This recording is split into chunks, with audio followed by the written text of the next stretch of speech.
This is a bottle of whiskey. It used to be a full bottle of whiskey before I got my hands on it, of course.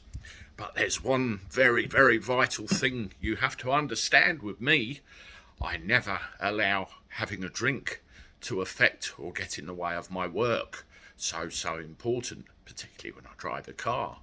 It's a shame that that ethic doesn't spread to other sectors, and in this case, politicians.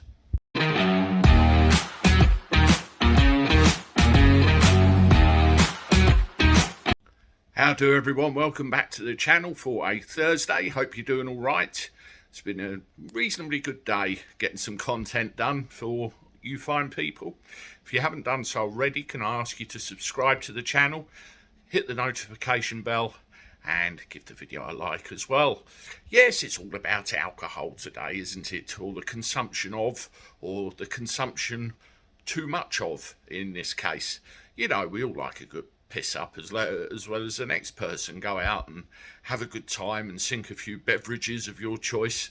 But there are times, there are places, and there are limits. I know that. Many other people know that. It's a shame some don't. Check this out. Yes, 3 MPs on an official visit to Gibraltar, I think connected with remembrance events being it's that time of year, decided to get so pissed. One of them needed carrying off in a wheelchair, and that was this person. Yes, Charlotte Nichols had 5 drinks, or so she claims, and then in the next sentence she says she can't actually remember how many she drunk.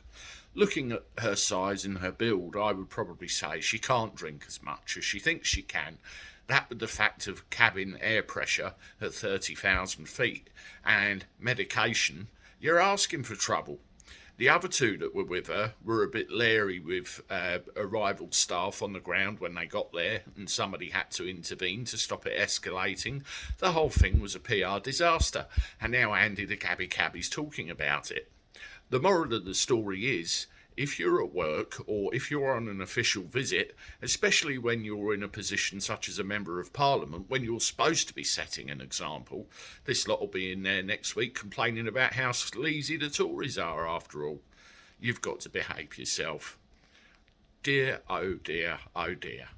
Speaking of which, I'm off to a bar myself, as I've just had a phone call. Depending on what goes on there, I'll tell you about it later. Toodaloo.